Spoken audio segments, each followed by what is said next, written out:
नमस्कार, आप सुन रहे हैं गो गोरखपुर रेडियो। शहर और आसपास के क्षेत्रों के ताजा तरीन समाचारों के इस मॉर्निंग बुलेटिन में आपका बहुत बहुत स्वागत है। बुलेटिन की शुरुआत करते हैं आज की 3 सबसे अच्छी और बड़ी खबरों के साथ। पहली खुशखबरी शहर के लोगों के लिए है। नए साल में गोरखपुर के 17 वार्डों में रहने वाले नागरिकों को पानी की किल्लत से जूझना नहीं पड़ेगा, क्योंकि यहाँ पेयजल आपूर्ति को बेहतर बनाया जा रहा है।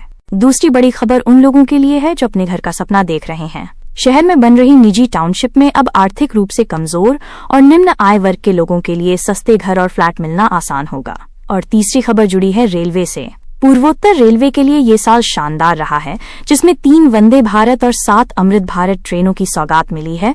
साथ ही सुरक्षा के लिए कवच प्रणाली पर भी काम शुरू हो गया है। चलिए अब विस्तार से जानते हैं शहर का हाल और क्या कुछ खास हुआ है। गोरखपुर प्रवास के दौरान मुख्यमंत्री और गोरक्ष पीठाधीश्वर योगी आदित्यनाथ ने सोमवार की सुबह गोरखनाथ मंदिर में रुद्राभिषेक किया। उन्होंने भगवान शिव से लोक मंगल की प्रार्थना की। मठ के पुरोहितों ने वैदिक मंत्रोच्चार के साथ ये अनुष्ठान संपन्न कराया। इसके बाद मुख्यमंत्री ने हवन भी किया और प्रदेशवासियों के आरोग्य, सुख और समृद्धि की कामना की। गोरखनाथ मंदिर में आयोजित जनता दर्शन कार्यक्रम में मुख्यमंत्री योगी आदित्यनाथ ने करीब 150 लोगों की समस्याएं सुनी। उन्होंने अधिकारियों को सख्त निर्देश दिए कि गरीबों की जमीन पर कब्जा करने वाले दबंगों और भू माफियाओं के खिलाफ कठोर कार्रवाई की जाए। शहर विधानसभा क्षेत्र की विधायक खेल स्पर्धा 2025 के पुरस्कार वितरण समारोह में सीएम ने एक नई पहल की बात कही। सीएम योगी ने गोरखपुर की संस्थाओं से आह्वान किया कि वे एक एक खेल को गोद लें। उन्होंने कहा कि इसमें सरकार भी सहयोग करेगी ताकि खिलाड़ियों को अच्छे कोच और सुविधाएं मिल सकें। अब रुख करते हैं शहर के विकास और आम नागरिकों से जुड़ी खबरों की ओर। नए साल का तोहफा शहर के कई इलाकों को मिलने वाला है। गोरखपुर के 17 वार्डों में पेयजल व्यवस्था सुधरने वाली है। इन क्षेत्रों में पानी की सप्लाई को लेकर एक योजना पर काम चल रहा है, जिससे हजारों नागरिकों को राहत मिलेगी। वहीं घर खरीदने का सपना देख रहे लोगों के लिए एक अच्छी खबर है। गोरखपुर में निजी इंटीग्रेटेड टाउनशिप परियोजनाओं से अब EWS और LIG वर्ग के लिए सस्ते आवास का रास्ता खुलेगा। ओमेक्स, एशप्रा समूह और जीत एसोसिएट्स द्वारा कुल 241 एकड़ में टाउनशिप विकसित की जा रही है। दूसरी तरफ लोकतंत्र के महापर्व की तैयारियों पर भी काम चल रहा है। जिले की 9 विधानसभाओं में विशेष मतदाता पुनरीक्षण अभियान के बाद 368 नए मतदान स्थल बनाए गए हैं। अब जिले में कुल 4047 मतदान स्थल हो गए हैं। छात्रों के लिए भी एक जरूरी सूचना है।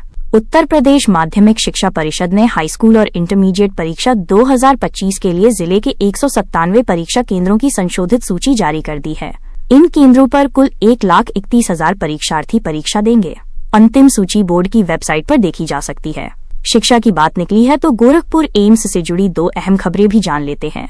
गोरखपुर एम्स में 2019 और 2020 बैच के 6 MBBS छात्र जो कई कोशिशों के बाद भी फर्स्ट ईयर पास नहीं कर पा रहे थे, उन्हें आखिरकार सफलता मिल गई है।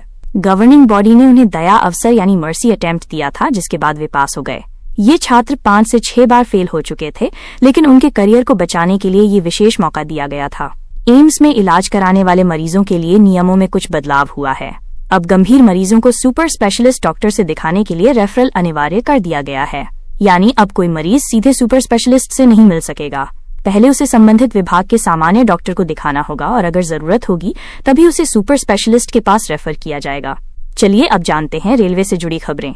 पूर्वोत्तर रेलवे यानी NER के लिए साल 2025 उपलब्धियों भरा रहा है। इस साल 3 नई वंदे भारत और 7 अमृत भारत एक्सप्रेस ट्रेनों का संचालन शुरू हुआ। डोमिनगढ़, कुसमही और गोंडा रेलखंड पर तीसरी लाइन का काम पूरा हो गया है। अब खेल के मैदान का रुख करते हैं। महात्मा गांधी इंटर कॉलेज में चल रही प्रकाश नारायण श्रीवास्तव स्मारक अंडर 13 फुटबॉल प्रतियोगिता अपने अंतिम चरण में पहुंच गई है। अचीवर्स FC और MP FC ने फाइनल में जगह बना ली है। पहले सेमीफाइनल में अचीवर्स FC ने MGFC को 1-0 से हराया, जबकि दूसरे मैच में MP FC ने घोसी 11 को 2-0 से मात दी। उधर सेंट एंड्रयूज कॉलेज के मैदान पर चल रहे गोरखपुर नॉकआउट फुटबॉल टूर्नामेंट में भी रोमांचक मुकाबले हो रहे हैं। FC गोरखपुर ने सरदार नगर को 2-1 से हराकर सेमीफाइनल में प्रवेश कर लिया है। पिछड़ने के बाद भी FC गोरखपुर ने शानदार वापसी की और जीत दर्ज की। अब नजर डालते हैं क्राइम और पुलिस की कार्रवाई से जुड़ी खबरों पर। सबसे पहले बात स्मार्ट बाजार में हुई एक घटना की। कैंट थाना क्षेत्र के मोहद्दीपुर स्थित स्मार्ट बाजार में बिलिंग को लेकर विवाद इतना बढ़ गया कि आरोप है वहां एक ग्राहक को कमरे में बंद कर पीटा गया। पीड़ित करण सिंह की शिकायत पर पुलिस ने 10 से 12 कर्मचारियों पर केस दर्ज किया है। हालांकि एक वीडियो भी सामने आया है जिसमें ग्राहक कैशियर को थप्पड़ मारते दिख रहा है। पुलिस CCTV फुटेज की जांच कर रही है। अपराधियों पर पुलिस की नकेल भी कस रही है। रामगढ़ताल पुलिस ने महेवा मंडी में एक ट्रक चालक से 1 लाख रुपए और मोबाइल चुराने वाले गैंगस्टर सागर गौड़ को गिरफ्तार किया है। उसके पास से 36,000 रुपए बरामद हुए हैं। सागर पर पहले से ही 31 मुकदमे दर्ज हैं। गगहा क्षेत्र में जनता की सतर्कता देखने को मिली। वहां मोबाइल छीनकर भाग रहे 2 लुटेरों को ग्रामीणों ने 7 किलोमीटर तक पीछा करके पकड़ लिया। बाद में उन्हें पुलिस के हवाले कर दिया गया। साइबर अपराध के मामले भी कम नहीं हो रहे। हरियाणा की अंबाला पुलिस ने गोरखपुर में दबिश देकर एक निजी बैंक कर्मी के पिता विजय वर्मा को हिरासत में लिया है। मामला साइबर फ्रॉड का है, जिसमें ठगी के 3 लाख रुपए उनकी पत्नी के खाते में आए थे। कोतवाली पुलिस ने चेक में हेरफेर करने वाले 10,000 के इनामी आरोपी हर्षित मिश्रा को दिल्ली से गिरफ्तार किया है। उसने 34,000 के चेक को हेराफेरी करके 4,49,000 का बना दिया था। एक और साइबर ठगी की कोशिश नाकाम हुई है। किसी ठग ने नगर आयुक्त गौरव सिंह सोगरवाल का फर्जी व्हाट्सएप अकाउंट बनाकर कर्मचारियों से पैसे मांगे। जांच में पता चला कि ये नंबर वियतनाम का है। नगर आयुक्त ने सभी को सावधान रहने को कहा है। कोतवाली पुलिस ने हट्ठी माता मंदिर में हुई चोरी का खुलासा कर दिया है। सीसीटीवी की मदद से आरोपी छोटू उर्फ इसराइल को गिरफ्तार किया गया है और चोरी किए गए आभूषण भी बरामद कर लिए गए हैं। बीआरडी मेडिकल कॉलेज में एक अजीब मामला सामने आया है। वहां के एक डॉक्टर विवेक शर्मा ने एक महिला के खिलाफ पीछा करने और मानसिक उत्पीड़न का केस दर्ज कराया है। डॉक्टर का आरोप है कि महिला उन्हें कॉल और मैसेज करके परेशान कर रही है। तो ये थी गोरखपुर और आसपास की आज की प्रमुख खबरें।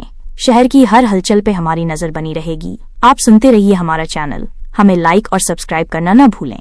फिलहाल मुझे दीजिए इजाजत। आपका दिन शुभ हो। नमस्कार।